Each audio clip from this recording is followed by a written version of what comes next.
ওয়াজ মাহফিলের মঞ্চে রাজনৈতিক নেতাদের বক্তৃতা দেওয়া এবং পরোক্ষভাবে ভোট কামনা করা কতটুকু সঙ্গত? শুধু ওয়াজ মাহফিলের মঞ্চই নয় প্রিয় দর্শক, ওয়াজ মাহফিলের মঞ্চ কিংবা মসজিদের মিম্বর কোনো জায়গাতেই আসলে রাজনৈতিক নেতারা দাঁড়িয়ে বক্তৃতা দেওয়া কিংবা প্রত্যক্ষ বা পরোক্ষ কোনোভাবে ভোট চাওয়া এটা একেবারে সমীচীন নয়। কারণ এ ধরনের কর্মকাণ্ড মসজিদ এবং ধর্মীয় আয়োজনকে বিশৃঙ্খল করতে পারে।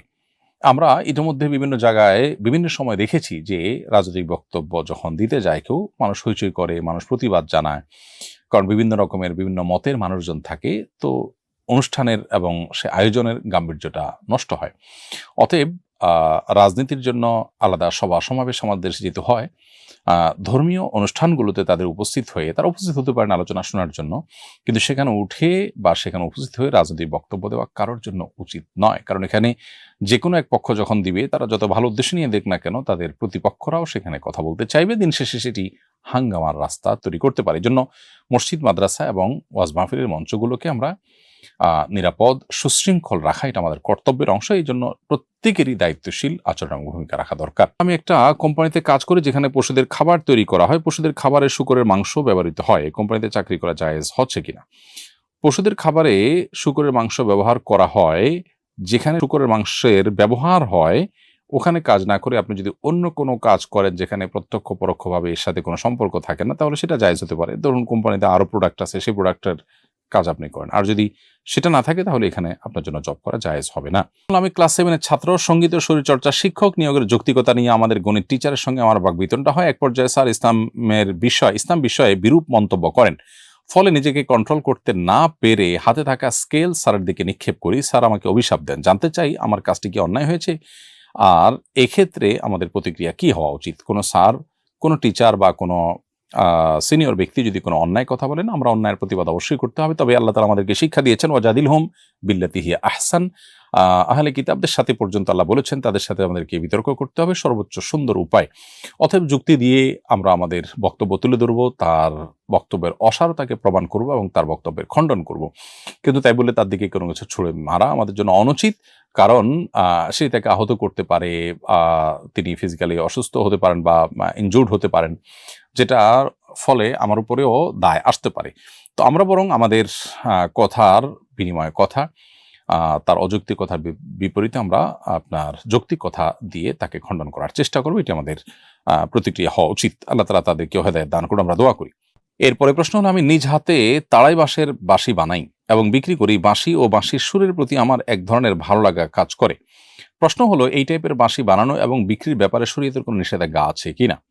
প্রিয় দর্শক, সূরা লোকমানের 6 নম্বর আয়াতে আল্লাহ রাব্বুল আলামিন লাহওয়াল হাদিস ক্রয় বিক্রয় করতে নিষেধ করেছেন। এই যে লাহওয়াল হাদিসের কেনা বেচার ব্যাপারে নিষেধাজ্ঞা এসেছে, এখানে লাহওয়াল হাদিস বলতে গান, নিষিদ্ধ গান এবং বাদ্যযন্ত্রের কথা বলা হয়েছে। বিষয়টি আব্দুল্লাহ ইবনে আব্বাস রাদিয়াল্লাহু তাআলা সহ বিশ্ববিখ্যাত মুফাসসির যারা আছেন, নবী সাল্লাল্লাহু আলাইহি সাল্লাম থেকে সার্টিফিকেট প্রাপ্ত যে সমস্ত মুফাসসিরগণ আছেন তাদের তাফসীর এটি।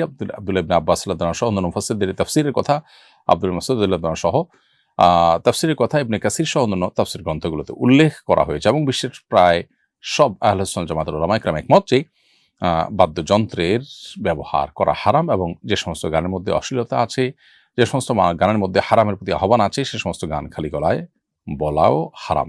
এমনিতে গানের কথার মধ্যে খারাপ কিছু না থাকলে সেটি খালি গলায় গাওয়াতে কোনো অসুবিধা নেই।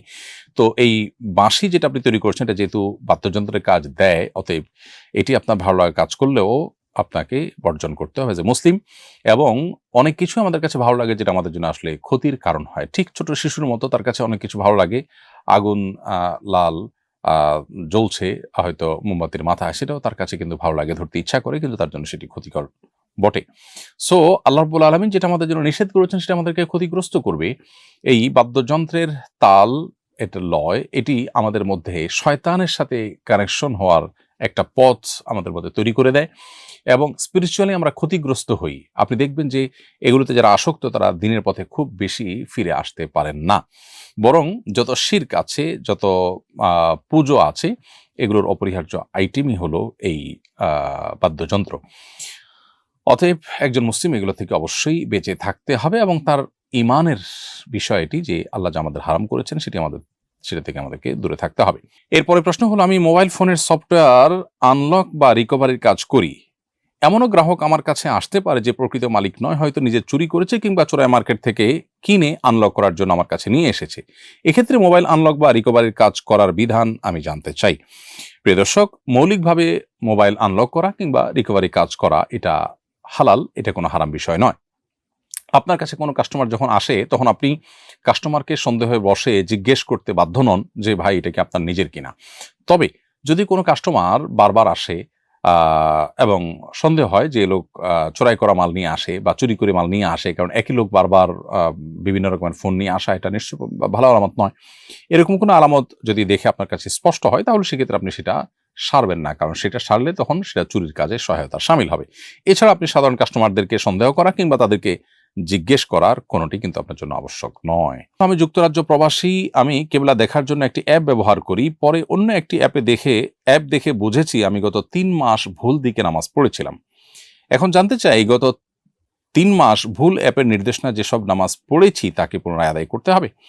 উত্তর হলো, কোনো এলাকাতে যদি মসজিদ থাকে তাহলে মসজিদের মানুষজন যেদিকে ফিরে সালাত আদায় করেন সেটা দেখে আমরা কেবলা নিরূপণ করতে হবে। এটি হলো কেবলা নিরূপণের জন্য সঠিক এবং যথাযথ পদ্ধতি, মূল পদ্ধতি। সেটি যদি কোনো জায়গায় করা না যায়, সে স্কোপ যদি না থাকে, তাহলে সেক্ষেত্রে কম্পাস ইত্যাদির ব্যবহার করা যেতে পারে, বিভিন্ন অ্যাপস ইত্যাদির সহযোগিতা আমরা নিতে পারি। আর এই